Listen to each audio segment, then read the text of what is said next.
Your duty will define you. Your duty will be your description. Your duty will be your destiny. Find something that you are passionate about, that you know how to do very well. You will discover that all that you need to do it, God will bring it to come to pass. I say you cannot. I say why? I say because I'm Dr. Apoki. I'm your friend Dr. Charles Apoki. I remain your friend, Dr. Charles Apoki. I'm your friend, Dr. Charles Apoki. I went to Ewu. Ewu is an Urobo town in Ogeli South to go and speak to students in a private school on the consequences of premarital sex and the benefit of being dedicated to their education.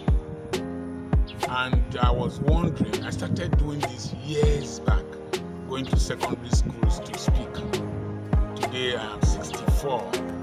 The demand for me to come and speak to students still came.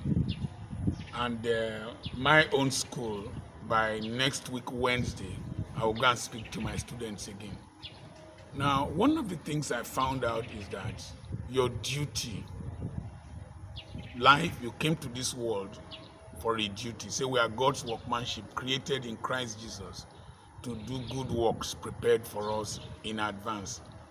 Your duty will detect you. What you are called to do in life will always look for you. You don't struggle for it. It will look for you. Your duty most times will be what you detest, what you hate another day. I hate to see children go wild and go astray. And I feel compelled. And since the age of about 30-something, this is what I have been doing, going to do school evangelism, all kinds of things, running school. I became the youth Sunday school teacher, and from youth Sunday school teacher, I gradually became the Sunday school superintendent. So I've always been attracted to children, and I've always detested children failing in life. Now, one thing that becomes your duty is what you have been delivered from.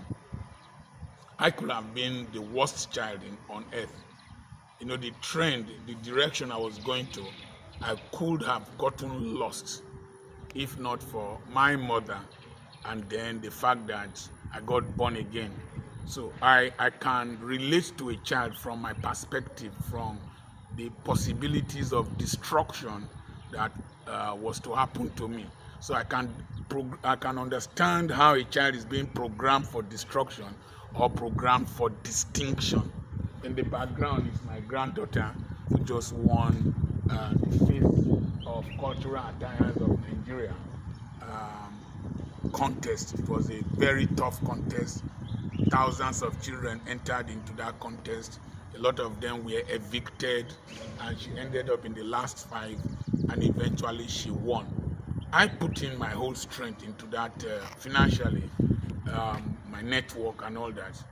I put it in to create a sense of value for her, that she has a grandfather, she has a mother that is interested in her well-being.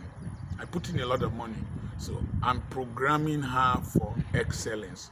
So that was how I was packaged for excellence, by sending me to Government College Ughelli, by sending me to Federal Government College Warri, and I went to the University of Ibadan. I was programmed to be who I am today.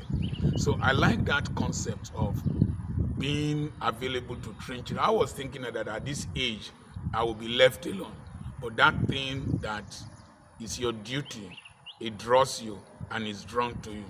Then the next thing is that your duty will provide a direction to go. I could have opened a hotel, opened a shopping complex here, opened other businesses, but because it is my duty, it is my divine duty, that's why you see I'm opening schools. After now, I'm building another one, a polytechnic, building another one. So my duty. And the good thing about knowing your duty is that As you do it with time, you get distinction. I excel in it. I'm distinctive in what I do. And you see, there's hardly any school like this in this environment. And I didn't supervise my wife, she just did it. So distinction.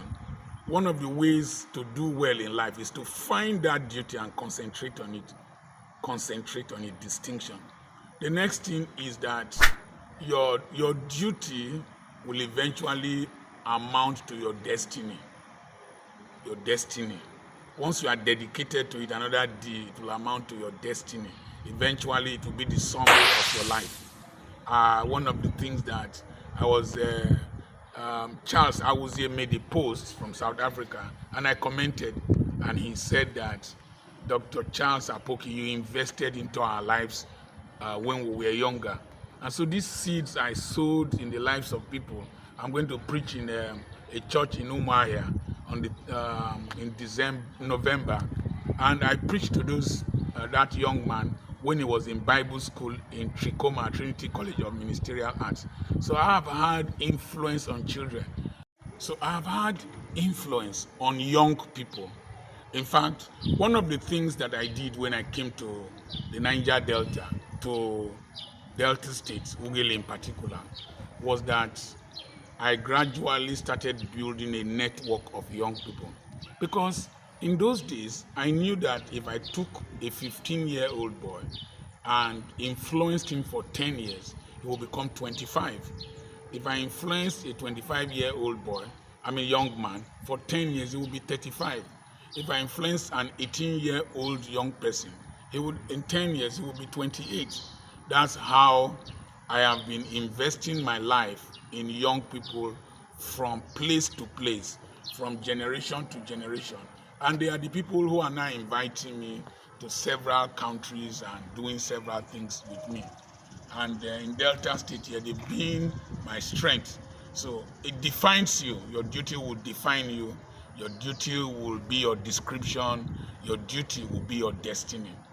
Find something that you are passionate about, that you know how to do very well. You will discover that all that you need to do it, God will bring it to come to pass. I remain your friend, Dr. Charles Apoki.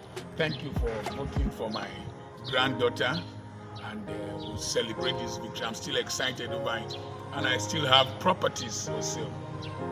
Send a WhatsApp message to +234 7052136763, and you can join my WhatsApp mentorship group by sending a message to the same number +234 7052136763. I remain your friend, Dr. Charles Apoki.